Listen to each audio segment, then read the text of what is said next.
ಯಾರಿರೋದು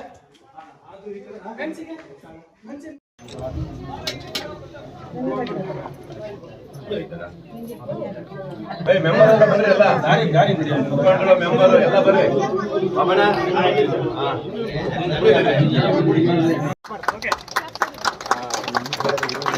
ಹಂಗೆ ಇರಿ ಎಲ್ಲ ಸರ್ ಸ್ವಲ್ಪ ಹಂಗೆ ಇರಿ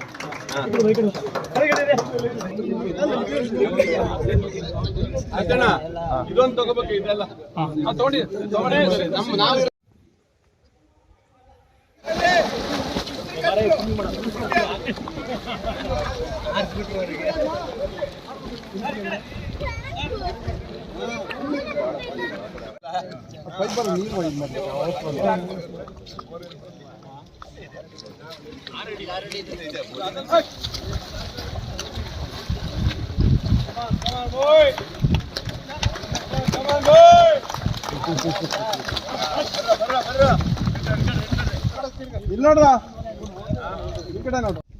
ಟೀಕೆ ಟಿಪ್ಪಣಿಗಳು ಬರ್ತಾನೆ ಇರುತ್ತೆ. ಅದ್ರ ಬಗ್ಗೆ ನಾವು ತಲೆ ಕೆಡಿಸ್ಕೊಳ್ಳೋದು ಬೇಡ.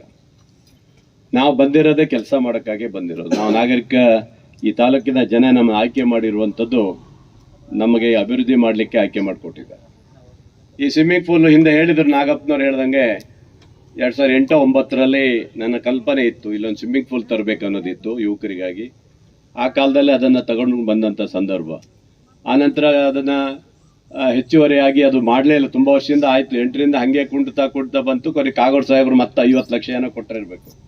ಕೊಟ್ಟು ಕೊನೆಗೆ ಅದು ಉದ್ಘಾಟನೆನೂ ಮಾಡಲಿಲ್ಲ. ಕೊನೆ ಹಂತದಲ್ಲಿ ಲಾಸ್ಟ್ಗೆ ಉದ್ಘಾಟನೆ ಮಾಡಿ ಹೋಗಿದ್ದಾರೆ. ಅದರ ನಂತರ ಸ್ವಲ್ಪ ಅದು ಏನಂತ ಹೇಗಿದೆ ಏನಾಗಿದೆ ಅಂತ ನೋಡಲಿಲ್ಲ. ಅದು ನೋಡಬೇಡಬೇಕಾಯ್ತು ಸ್ವಲ್ಪ. ಅದು ಹಾಗೇ ಇತ್ತು. ನನಗೆ ಕಲ್ಪನೆ ಬಂದಾಗ ನಾನು ಅವಾಗೆಲ್ಲ ಎಲ್ಲ ವಾರ್ಡಲ್ಲಿ ನಾನು ಓಡಾಡಿದೆ. ವಾರ್ಡಲ್ಲಿ ಏನಾಗಬೇಕು, ಪಾರ್ಕ್ ಆಗಬೇಕು, ರಸ್ತೆ ಆಗಬೇಕು. ಕೆಲವೊಂದು ಸಭಾಭವನಗಳೆಲ್ಲ ಸಾಗರದಲ್ಲಿ ಅರ್ಧ ನಿಂತೋಗಿದೆ. ಕೆಲವು ಕಡೆ ಲಲಿತಮ್ಮವ್ರ ವಾರ್ಡ್ ಇರ್ಬೋದು, ಕುಸುಮಾ ಅವ್ರ ವಾರ್ಡ್ ಇರ್ಬೋದು, ಅಲ್ಲೆಲ್ಲ. ಅದಕ್ಕೋಸ್ಕರ ಅದನ್ನೆಲ್ಲ ನಾನು ಗಮನ ಹರಿಸಿ ಈ ಭಾಗಲ ಕೆಲವು ಅಭಿವೃದ್ಧಿ ಆಗದೆ ಇರುವಂಥದ್ದೆಲ್ಲ ಮಾಡೋ ಸಂದರ್ಭದಲ್ಲಿ ಈ ಒಂದು ಕಲ್ಪನೆ ನಮಗೆ ಬಂತು.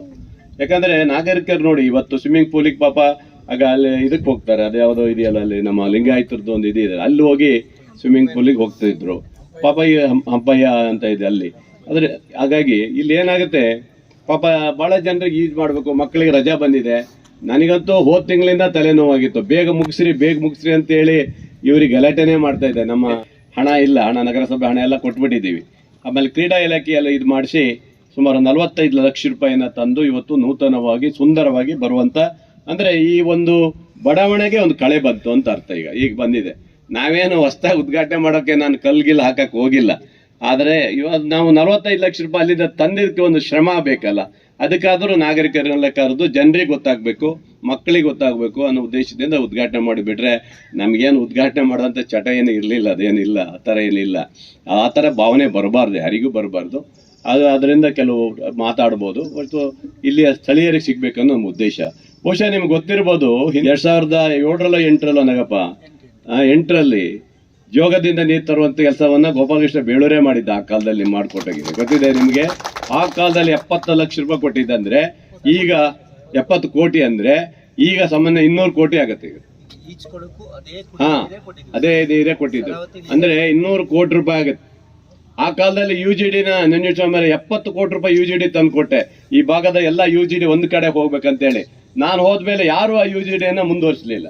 ಅಂದ್ರೆ ಮನಸ್ಸಿರಬೇಕು, ಎಲ್ಲ ರೀತಿಯ ಮನಸ್ಸಿರಬೇಕು. ಯಾಕೆ ನಾವು ಇವತ್ತು ನಿಮ್ಮ ವಾರ್ಡಿಗೆ ಬಂದು ಪಾರ್ಕ್ ಆಗ್ಬೇಕು, ಇನ್ನೊಂದು ಆಗ್ಬೇಕು ಅಂತ ಯಾಕೆ ಹೇಳ್ತೀವಿ ಅಂದ್ರೆ ಜನಸಾಮಾನ್ಯರಿಗೆ ಮುಟ್ಟುವಂತ ಆಗ್ಬೇಕು. ನನ್ನ ಕಾಲದಲ್ಲಿ ಪ್ರತಿ ವಾರ್ಡಲ್ಲೂ ಅವತ್ತಿನ ದಿನ ನಾನು ಪಾರ್ಕ್ ಮಾಡಿ ಇಟ್ಟಿದ್ದೆ. 2007-08ರಲ್ಲಿ ನಾನು ಪಾರ್ಕ್ ಮಾಡಿಕೊಟ್ಟಿದ್ದೆ. ಇವತ್ತು ಒಂದು ಪಾರ್ಕ್ ಇಲ್ಲ ಅಲ್ಲಿ. ನಾಗಪ್ಪ ಹೇಳ್ದಕ್ಕೆ ಪಾರ್ಕ್ ಇಲ್ಲ, ಬೆಂಚು ಇಲ್ಲ, ಎದ್ದದೇ ಇಲ್ಲ. ಅಲ್ಲಿ ಎಲ್ಲ ಹೋಗ್ಬಿಟ್ಟಿದೆ, ಕಿತ್ತಾಗಿದೆ. IB ಹತ್ರ ಹಿಂದೆ ಪಾರ್ಕ್ ನಾನು ಎಷ್ಟು ಸುಂದರವಾಗಿ ಮಾಡಿಟ್ಟೆ. IB ಎದುರುಗಡೆ ಒಂದು ಪಾರ್ಕ್ ಇತ್ತಲ್ಲ, ನೋಡಿದ್ದೀರಾ? ಅದನ್ನ ಅಲ್ಲಿ ಎದ್ದದೇ ಇಲ್ಲ, ಎಲ್ಲ ಸತ್ತೋಗಿದ್ವು ಅಲ್ಲ.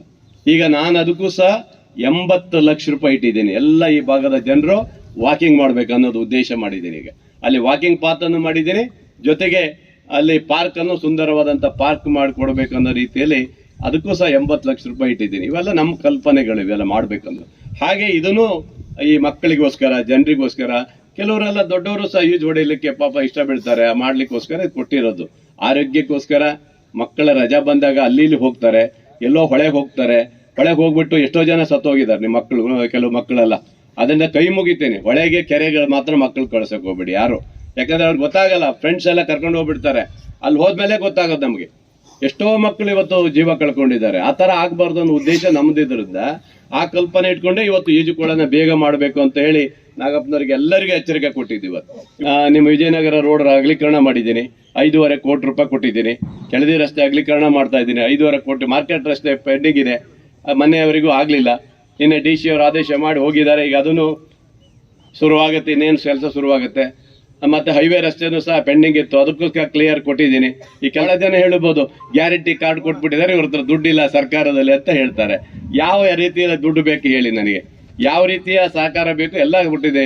ನಗರಸಭೆಗೆ ಎಷ್ಟು ದುಡ್ಡು ತಂದು ಕೊಟ್ಟಿದ್ದೀನಿ ನಾನು ಹೇಳಿದೆ. ರವಿ ಹೇಳ್ದಂಗೆ ನಗರಸಭೆಯಲ್ಲಿ ಹಿಂದೆ ಅವ್ರಿಗೆ ಮಾತ್ರ ಮಾಡ್ತಾ ಇದ್ರು, ಅವ್ರ ಮೆಂಬರ್ ಯಾರಿದ್ದಾರೆ ಅವ್ರಿಗೆ ಮಾತ್ರ ಮಾಡ್ತಿದ್ರು. ನಮ್ಮ ಮೆಂಬರಿಗೆ 1 ರೂಪಾಯಿನೂ ಕೊಡ್ತಾ ಇರಲಿಲ್ಲ, ತಾರತಮ್ಯ ಮಾಡ್ತಿದ್ರು. ನಾನು ಯಾವತ್ತೂ ತಾರತಮ್ಯ ಮಾಡಕ್ ಹೋಗಿಲ್ಲ. ಸಾಗರ ಅಭಿವೃದ್ಧಿ ಆಗಬೇಕು ಅಂತ ಹೇಳಿ ಎಲ್ಲದು ಅದೇ ತರ ಇಟ್ಟಿದ್ದೀನಿ. ಮತ್ತೊಂದು ನಿಮಗೆ ಖುಷಿ ತರೋದೇನು ಗೊತ್ತಾ, ಇವತ್ತು ಸಾಗರ ಆಸ್ಪತ್ರೆಗೆ 70 ಕೋಟಿ ರೂಪಾಯಿ ಅಪ್ಗ್ರೇಡ್ ತಂದಿದ್ದೀನಿ. ಇದು ಇಡೀ ಜಿಲ್ಲೆಯಲ್ಲಿ ಯಾರು ತರ್ಲಿಕ್ಕೆ ಆಗ್ಲಿಲ್ಲ. ಇವತ್ತು ಸಾಗರ ಆಸ್ಪತ್ರೆಗೆ ಅಪ್ಗ್ರೇಡಿಗೆ 70 ಕೋಟಿ ರೂಪಾಯಿ ತಂದಿದ್ದೀನಿ. ಈಗಾಗಲೇ ಸ್ಯಾಂಕ್ಷನ್ ಆಗಿ